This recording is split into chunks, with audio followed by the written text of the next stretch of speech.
What is currently happening on the front lines of Russian-Ukrainian war? Is Ukraine progressing with its counteroffensive? Does it have a chance to win this war? And what does it need for that? Are we moving closer to ensuring Ukraine's security better in the international context? You're listening to the podcast Explaining Ukraine.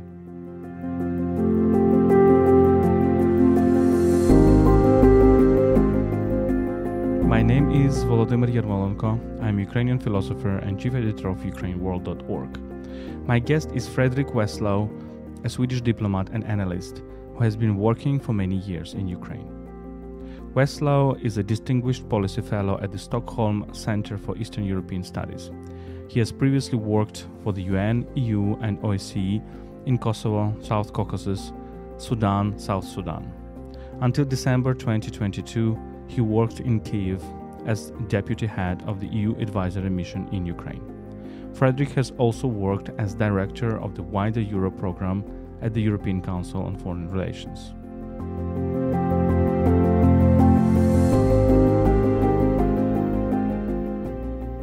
UkraineWorld is brought to you by Internews Ukraine, one of the largest Ukrainian media NGOs.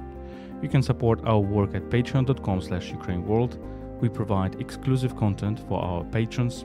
You can also support our regular volunteer trips to the frontline areas at PayPal, ukraine.resisting@gmail.com.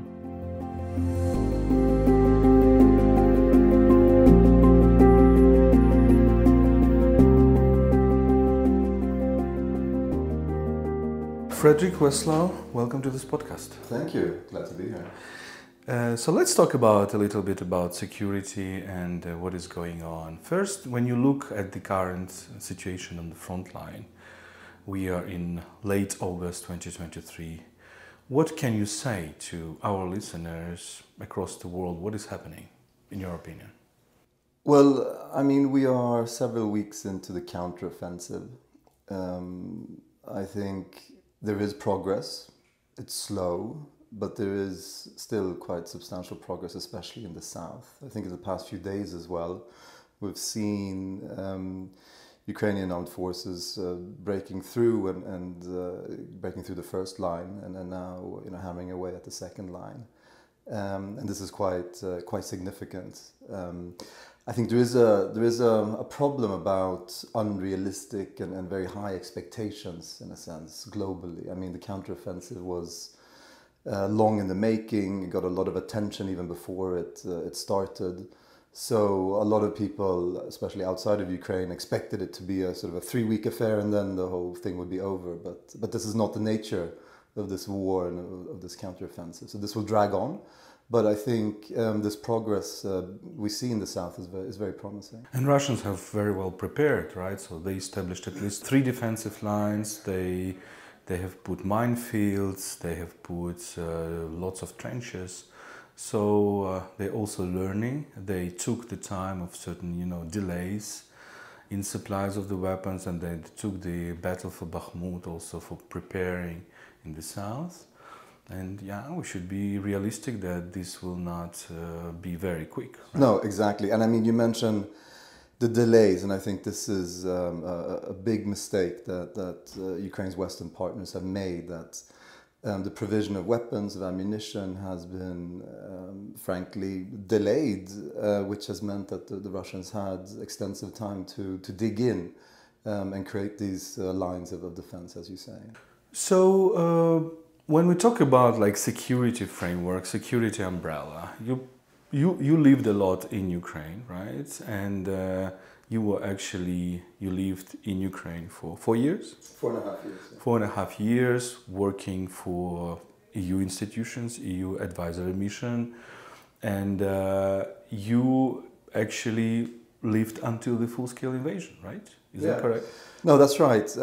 I mean, I was living in Ukraine with my family when the war started, and I was evacuated, but then returned to Lviv in March last year, and then to Kyiv in April last year, and was basically in Kyiv for most of until the end of 2020. Yeah. So you know very well the mood which is in Ukraine. You have lots of Ukrainian friends.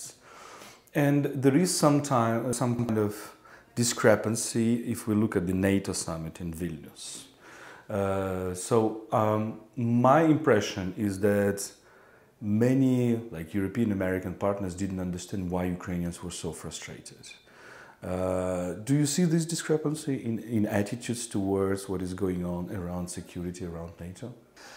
I do. I think there is a discrepancy, as you say. Of course, you need to look at the history of this. So you had the Bucharest summit where Ukraine and Georgia were promised membership, right? 2008. 2008. So, a long time ago. But since then, Ukraine has basically been blocked from moving forward on membership. And then you had the full-scale invasion in February last year. And this sort of changed, I think, the whole geopolitical context and the fundamentals of European security in a sense. It became so clear that these sort of gray zones in between NATO and Russia were no longer, if they ever were, in a sense, a contributor of stability of stability, but rather instability, because it always opened up for the threat of Russian aggression. And I mean, this is why Sweden and Finland are joining NATO now, because the whole calculation changed fundamentally for them. And it's even more true for Ukraine, of course, to be outside of NATO. Is not only causes insecurity for Ukraine, but also instability for Europe. So even somebody like Henry Kissinger, the arch realist who has long been arguing that Ukraine should just be a buffer zone between the West and Russia, has now changed his opinion, is arguing that actually NATO membership for Ukraine is the only way to stabilize the situation in Europe. And he also argues that it's actually in Russia's interest at the end of the day that Ukraine is a member of NATO. So I think, you've seen some European countries like France, President Macron has really shifted on his view of NATO membership for Ukraine, and so as many others, but still countries like Germany and the US are still quite reluctant. I think this explains a little bit the outcome in Vilnius at the NATO summit in July this year, and the sort of, to some extent, the unsatisfactory declaration that came out of the NATO summit. What would you reply to those who say that Ukraine's membership in NATO will bring in the Third World War because it will lead to a conflict between NATO and Russia? Look, I think it's rather the opposite. If there's anything that Russia respects and fears, it's NATO, led by the US and NATO under the US nuclear umbrella. So in a sense, bringing Ukraine into NATO would be a way to prevent escalation, to prevent further conflict. So I think it's the other way around. I don't for a minute believe that Russia's invasion of Ukraine was sort of sparked by Ukraine's desire to enter NATO. Actually, it's sort of the other way around here as well. But from Moscow's point of view, they saw that NATO membership for Ukraine would be an obstacle to their imperial ambitions in Ukraine and in the neighborhood. Yeah, I agree with you. So it's not the NATO enlargement that they fear. They fear the problems for their own enlargement, right? So they want to re-enlarge their empire. They want to shift borders, and NATO enlargement for them is a problem because it doesn't let them do that. There were lots of talks about additions to that or alternatives to that, like what are the security arrangements I was thinking about. And one of them was an idea called Kyiv Security Compact. And I know that you're dealing with this topic quite in detail. So what is it? Does it have a perspective? Is it an alternative to NATO or just a supplement towards the NATO progress?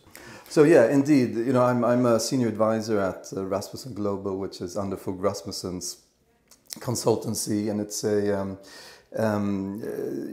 so Anders Fogh Rasmussen, the former Secretary General of NATO, and Andrei Yermak, the head of the presidential administration in Kyiv, last summer developed this Kyiv Security Compact. So it's a sort of set of proposals of how Western partners can support Ukraine in the long term. The notion of security guarantees has been mentioned, but I think it's more accurate to talk about security commitments from Western partners to provide Ukraine with military assistance over time. And so this package was developed last summer. The idea, the concept was developed last summer with with the involvement of some very high-profile European and American thinkers. And then it came to fruition, and at the Vilnius summit this year, in the sidelines, this joint declaration was signed by the G7. And since then, a number of other states have signed on to this. I think now there are around 20 states who have signed this joint declaration. And this joint declaration basically commits these countries to providing military assistance to Ukraine for the long term. And why is this important? Well, it's important because, the West has been providing weapons and ammunition to Ukraine since the beginning of the full-scale invasion. But it's been quite piecemeal. It's been, every few months there's been a new Ramstein meeting where they've decided to provide, Leopards or whatever sort of weapon to Ukraine. But this has been, it's had a very short-term perspective in a sense. So what this declaration does is it really shows that there's a long-term commitment. And when I talk about long-term, I'm talking about sort of 5, 10 plus years in a sense. And this is an extremely important signal as well to Moscow that Western military assistance to Ukraine is steadfast, will not collapse, that unity will remain over time. Because I think one of what Moscow is hoping is that Western unity will collapse and our support will diminish over time. But this declaration shows that no, it's actually the opposite. So the declaration now is being followed up with bilateral agreements between Ukraine and these individual countries and also the EU. And these agreements will sort of set out the type of support that these countries will be providing Ukraine over time. And we're talking about modern weapons, we're talking about ammunition, but we're also talking about training, exercises, intelligence, support on countering hybrid warfare, cyber security, and so on. So it's really quite a substantial package here. And also in the EU, I think it's important to talk about the EU, and I do so since I worked for the EU previously. Interestingly enough, since February 22, the EU has perhaps a bit surprisingly become one of the main security providers for Ukraine through the European Peace Facility, which is this facility to buy weapons and ammunition for Ukraine. I think to date something like 3.6 billion euros have been spent from the facility on this. And then also the training mission, EU-MAM, which has been training, I think, now up to sort of 35,000 Ukrainian troops as well. So, the EU, and then there's also other things that the EU has done to sort of support Ukraine's security and help it build up its military capabilities. So now there is a discussion in the EU how the EU can also plug into this joint declaration, to these security commitments, and how instead of having a new tranche of EPF support every few months, to commit for several years, say 4 years, for instance, several billion. And this would also be a very strong signal to Moscow. But there is a question of whether it's legally binding, right? So it's a joint declaration, and for Ukrainians it's a big trauma to have non-legally binding document, which is a Budapest Memorandum of 1994. How do we deal with that? Because it's always about political decisions in security, right? You cannot really write down how many things, how much money you provide each year. So it's always about negotiations, a capacity, ability to give this or not to give that. So we'll still have discussions about F-16s, about airplanes, about tanks, etc., even if we have agreements. Yeah, I think that's a very good question. And obviously with the Budapest Memorandum, there is this trauma and this sense of betrayal, and I think, rightly so in Ukraine. On the question of whether the joint declarations, bilateral agreements and arrangements are legally binding, I think the answer is yes and no. The declaration is a political declaration, of course, but then there will be follow-up with these bilateral agreements, arrangements. For some countries, they will be legally binding. For others, they won't be legally binding. But also, and this is because, different countries have different approaches to these types of security cooperation arrangements or agreements. So instead of having a, one size fits all, you will have to have these sort of bilateral arrangements with each individual country.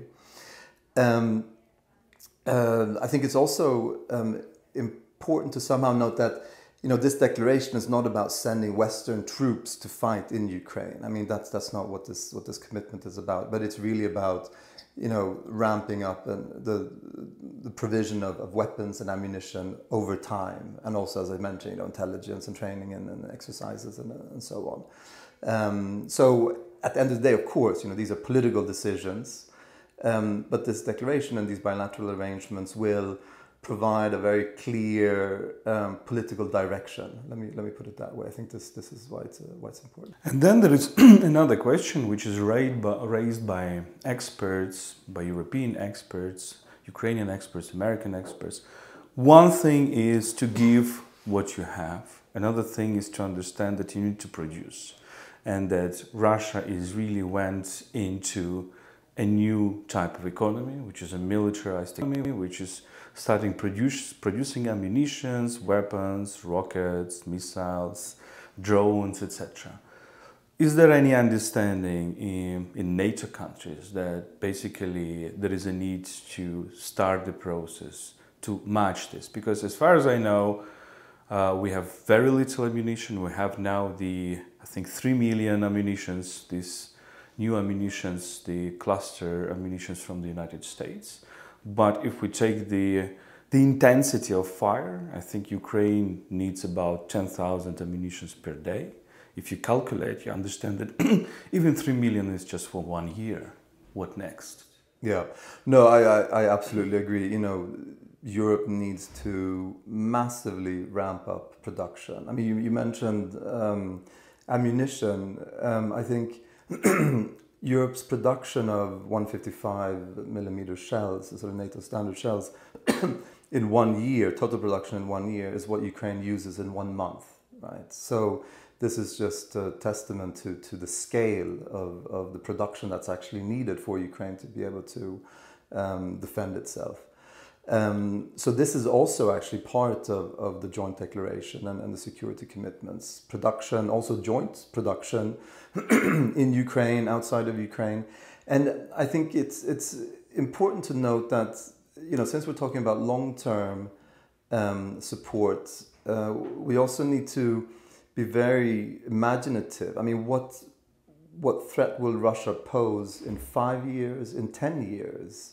Because it could look very different from what it does today, of course. So these bilateral agreements and arrangements will really have to be quite visionary to some extent, and also have provision for production of things which are really cutting edge, new technologies. We've seen drones, for instance, having played a massive role in the war currently. I mean, I've seen one figure that at some point Ukraine was losing 10,000 drones a month, which is just a massive number. So here as well, these arrangements will have to take into account these sort of newish technologies as well. And at the same time, there is a question also, and I don't know if it is discussed in NATO members, in EU members, that Russia, Ukraine is not the only target of Russia, right? If we follow Russia's declarations from 2021, there's a clear message that we need to reshape European security architecture, meaning that NATO should come back to its borders of 97, right, 96, so before the enlargements. And basically it's an idea that Europe should be again divided into two parts. One which is aligned with America, another which is aligned with Russia. So this was a crazy idea of 21. NATO said, okay, go away with this idea. Then Russians attacked Ukraine. Yeah, Russians are failing in Ukraine, but they're also learning. They mobilized their people, they formed a big army, they went into the militarized economy.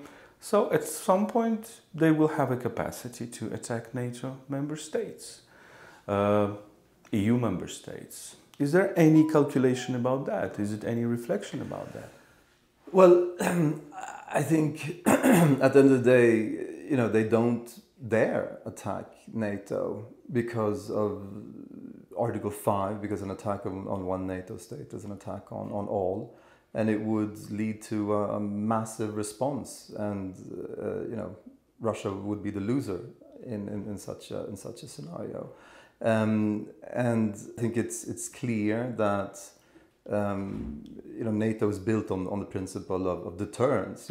NATO does not want to fight a war with Russia, but in order to avoid such a scenario, NATO needs to be very clear and credible about what sort of a response an attack on NATO would entail. Let's hope it will happen. Also, let's hope that Ukraine's NATO membership is plausible. Maybe my last question, indeed, would you agree that basically the key obstacle for Ukraine's NATO membership currently is the way how America thinks? The American type of thinking, because what I hear is that yes, there is huge commitment to help Ukraine in the United States, but there is also kind of a fear of the defeat of Russia. And there is this idea that we should rather help Ukraine not to lose this war rather than the decisive victory in this war. Would you agree with us? And do you see any possible changes in this direction? I mean, I think it's sort of absurd to think that, to be afraid of Ukrainian victory. I think on the contrary, the more clear and decisive Ukraine's victory is, the easier it would be to handle the sort of the fallout of this. I mean, I would be so bold as to make a prediction, and my prediction is that Ukraine will become a member of NATO when this war is over. I'm pretty certain about that, because what Russia has done is really sort of changed the rules of the game in a sense, and these arguments against Ukraine joining NATO they no longer make sense. So if you want to bring stability, if you want to bring security to not only Ukraine but to Europe, you have to bring Ukraine into NATO. Fredrik Wesslau, thank you so much for this conversation. Thank you, my pleasure.